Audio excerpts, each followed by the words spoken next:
প্রিয় দর্শক, আপনারা একজন মৌয়ালিকে দেখতে পাচ্ছেন। বাজার থেকে এই মৌয়ালিকে আমি কয়েকজন বন্ধুকে বলেছিলাম যে যদি কেউ মৌয়ালিকে দেখে তাহলে যেন আমাকে খবর দেয়। তো সেই বন্ধুরা আমাকে জানিয়েছে যে তাকে পাওয়া গেছে।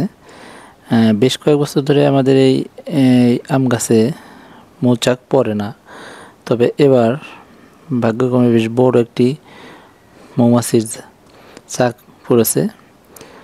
আর চাকটি বেশ বড়, যদিও ছবিতে আপনারা বড় এটা বেশ ভালো মতো দেখতে পাচ্ছেন না, দূর থেকে তোলা চাকটা বেশ অনেক বড়।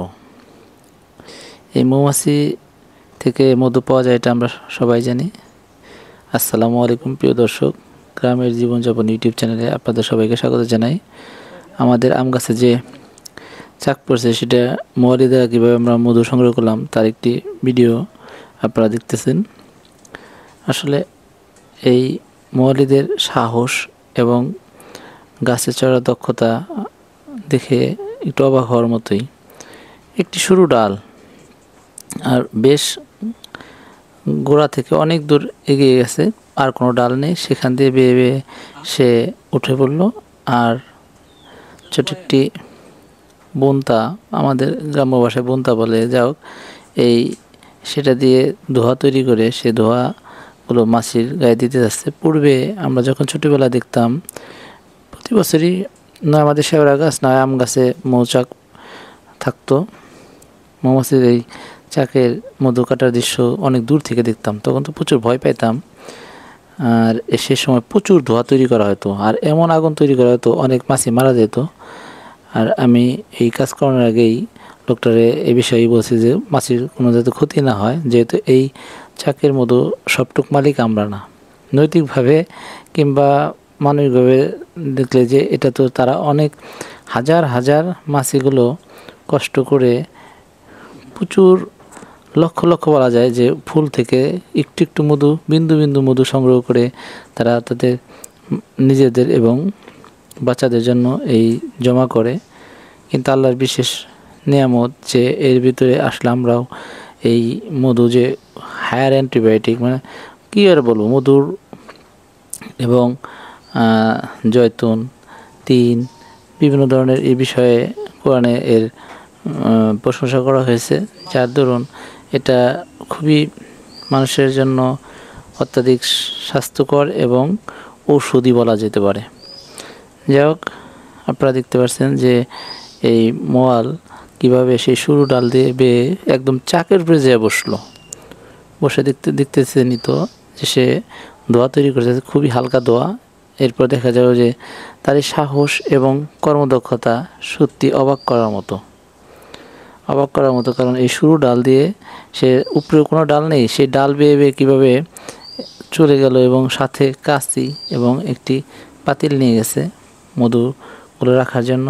ওই দেখেন কাঁচি দিয়ে সে মাছিগুলোকে ধোয়া এবং কাঁচির সাহায্যে পরিষ্কার করে ফেলছে। পরিষ্কার করার পরে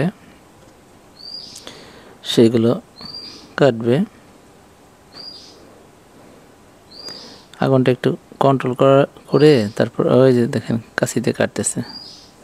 সাধারণত আমরা জানি যে মৌচাকের মধু সব সময় হয় না, এটা একটা সার্কেল আছে। সাধারণত মাসে 2 বার মধু সংগ্রহ করা যেতে পারে একটি মৌচাক থেকে। এটা প্রাকৃতিকভাবে যেহেতু মধু তৈরি করে মাছিরা, যার কারণে এখানে মধুর পরিমাণ নির্ভর করে ওই সময়ের ফুলের অবস্থান। যদি প্রচুর পরিমাণ ফুল থাকে এবং বেশ ভালো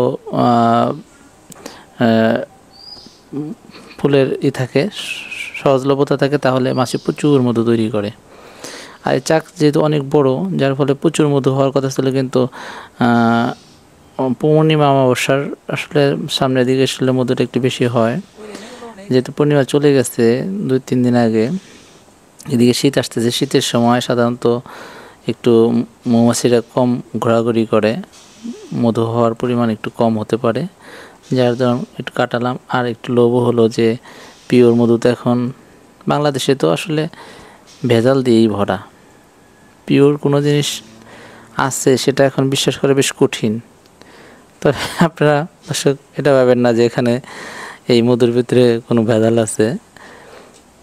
কারণ এটা তো পিওরই, যেহেতু আমাদের সামনে এটা সংগ্রহ করা হচ্ছে এবং তার যে আর একটা পাতিল ছিল সেটা দূরে রেখে আসা হয়েছে।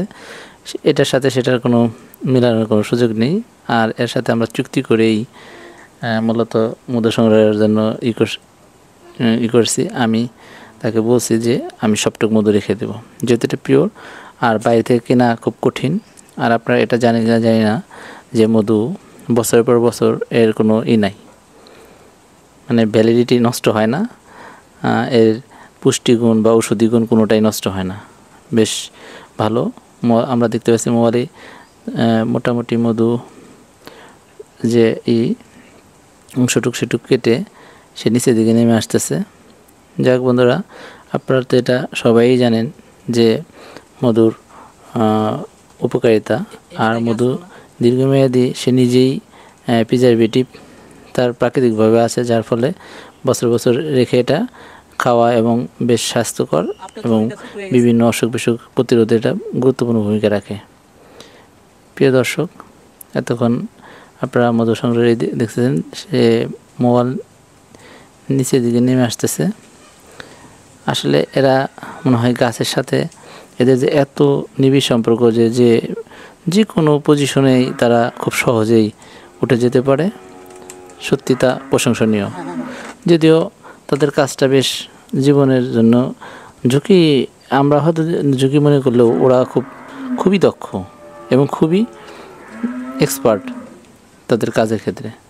যাক, আর দেখেন নিচে নেমে আসলো, ওই যে মধুরি দেখা যাচ্ছে। আচ্ছা প্রিয় বন্ধুরা, ভালো থাকুন। এতক্ষণ ভিডিও দেখার জন্য ধন্যবাদ। আমার চ্যানেলকে সাবস্ক্রাইব করবেন এবং আমাদের পাশেই থাকবেন। আসসালামু আলাইকুম।